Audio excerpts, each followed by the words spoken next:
Good day, fellow YouTubers. It's good to be back. 2019, this is the first YouTube video that I'm showcasing this year, and wow, I feel pumped. I feel pumped for this year. Yes, there's a lot of challenges that have been going on in the country, but that's another story altogether. Before we get into that, I will be talking to you about 5 ways to get clients in this video business, even in Zimbabwe. But before we get there, let's roll the intro.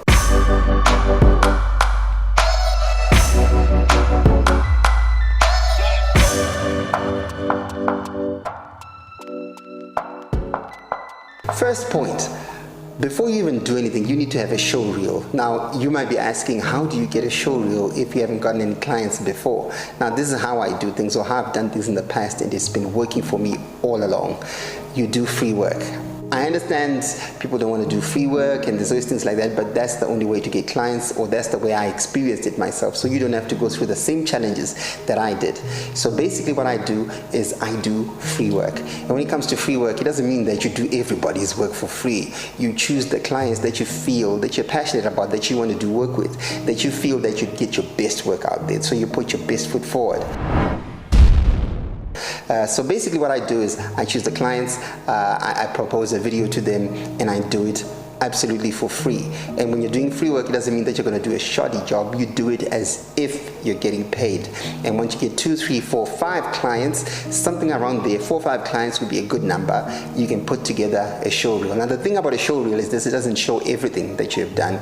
It shows only those best elements of what you're good at. So you put those little elements together, put them one after the other, it presents for you an awesome video for you to present to your clients, and then that's your show reel. Now where you put this show reel brings us to point number 2. The second thing that you need to do, you need to have a space where you put this show reel. And when we're talking about space, we're talking about, we don't want to complicate things. I know we live in different countries, different spaces, and how we do things, and things can be a little bit different depending which country you're in. But if you're in Zimbabwe, where I am, you need to register a website, which may take a bit of time. And sometimes getting a website up and running costs money, of course. So the easiest thing that I found is to use the available things that are there, which is Facebook, YouTube, Twitter, Instagram. All those, you've got all those things layered out just for you, and you can use them to your benefit. So what that means now, all the content that you've now created, the 4 or 5, depending on how many you've done, or if you already have more, even better. The videos that you've done, you're now putting them on Instagram, Facebook, and showcasing them to your clients. Now what that means now is you've got something to showcase to them, and it's always given the impression that it's not free work, because like I said before, you've done free work, you've put it out there. But once you've got this free work and it's out there on your profile, basically what it says to the clients out there, it's work that you've done, and they don't need to know that it was not paid for work, and that is essential. I've done tons and tons of videos, and a lot of my clients feel that I've done work for major clients, which some of them I've not even done. Some of them, yes, I've done, but the bottom line is some of it isn't paid work, but it works for you. So open a Facebook page, get a website, whatever works for you, put that, which brings us to point number 3. Branding. Branding is so important. I don't know how to put this. How do you put this? Anyway, branding is so important. It's extremely important. And what branding is giving an impression about who you are, what your company does, or what you do as an individual. Now, when it comes to branding, be very careful of what information you put out there, especially when it comes to the work that you do. We talked a little bit earlier about the Facebook page, the IG page, Twitter, you name it. If you're putting those as company profiles, do not have them like your personal IG page where you're posting stuff, goofy pictures with you and your pictures. Yeah, it's us. Yeah, we're at America. You name it. No, don't put such pictures on your IG page. Now, when you're talking about business, we need to have a scenario where people look at your IG page and they think, whoa, this is what the person we want to work with. These are the videos that we want to see. These are the images that we want to portray forward. Basically, branding makes the client feel that we want to be presented like he presents themselves. And if you can get that out for your clients, you are definitely on the right step forward. Which brings us to point number 4. Yeah, number 4. I'm forgetting where I'm coming from and where I'm going. Point number 4, networking. When I'm talking networking, I'm not talking about IT. I'm talking about simply talking to your clients, talking to people that are your potential clients. Now, I go to a bunch of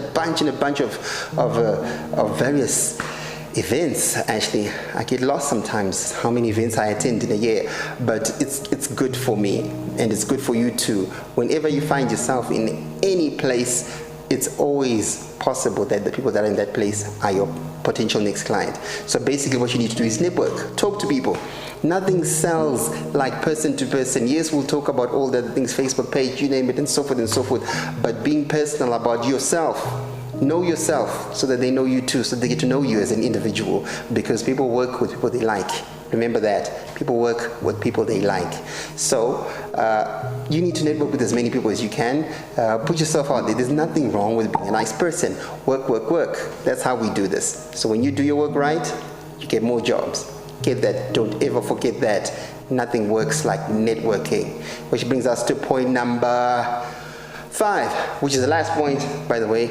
Point number 5, personality. Personality is everything. Don't ever be fooled. I've come across people who do awesome work, beautiful work that I aspire to get to, work that I'm trying to scale up myself to. And despite them having this beautiful artwork and beautiful pieces, they just have a bad personality. Personality, work on it. I know some people are raised differently, we behave differently, we act differently, but your personality sells who you are, sells your product, sells your brand, tells everybody who you are. And a lot of times I get referrals from clients that I've done work with, simply because they liked working with me, not necessarily because I produce the best work. Of course, I will produce the best possible work. Always do your best. Always do your best. We are humans, for goodness sake. Humanity works with other humans. Don't be a machine. Don't act like clockwork. It's not like that. Personality sells. I couldn't stress this more. My personality is not necessarily the best personality out there, but I will tell you that probably 80% of the jobs that I'm doing now are from referrals, simply because I work right with some people. So it doesn't hurt. It doesn't hurt to be a good person now, doesn't it? Doesn't. A little bit of effort. This much, just that much. So those are my 5 tips. 5 tips. Bonus tip that I'd like to leave you all with is probably, I've already mentioned this before, but don't be afraid to do work for free. You will not always be busy. It's a lie that you're busy. When I first left work, I felt like, because I used to have an 8 to 5 job, I used to think that when I start working and doing my own stuff, I'm going to have work that takes me from 8 o'clock to 5 o'clock, because when you're on the job, you always have work being piled on your desk. Do that, Michael, do that, Michael. To that sends me back. But you always have work to do for the 8 or so hours that you're at work. When you're now doing your own stuff, you don't always have work to do, which means you are so-called having some level of free work or free time. Sorry, free time. Yes, you have some level of free time. So when you've got free time, don't be afraid to do some free work. And free work, like I said, creates your portfolio. Free work, like I said, gets you practicing. Free work also puts you out there as an individual who's willing to work. But one thing you must always remember, despite doing free work, is that you should not be afraid to know the value of your work. So, people, 2019 is here. I'm all pumped up. Like I said, it's going to be great. It's going to be awesome. And this year I'm looking forward to teach you, give you things that I do, things that we love doing. If you've got things that you feel I left out, or you feel I should add on to my 5 important things on getting clients, it doesn't. This 5 issues actually work for any job, for any type of job. So I applied to videography, photography. It should work for you in whatever you do as well. So episode 1 out. Michael loves you, love you, you, and you. It's been awesome, always been awesome. Michael out. Until next time, please feel free to subscribe to the channel, send a text, send an app, comment. If you don't like the video, it's okay, we can't all be loving the same thing, but it's been good, it's fun, it's always good talking to you guys, and I will definitely see you in the next one. Until then, peace.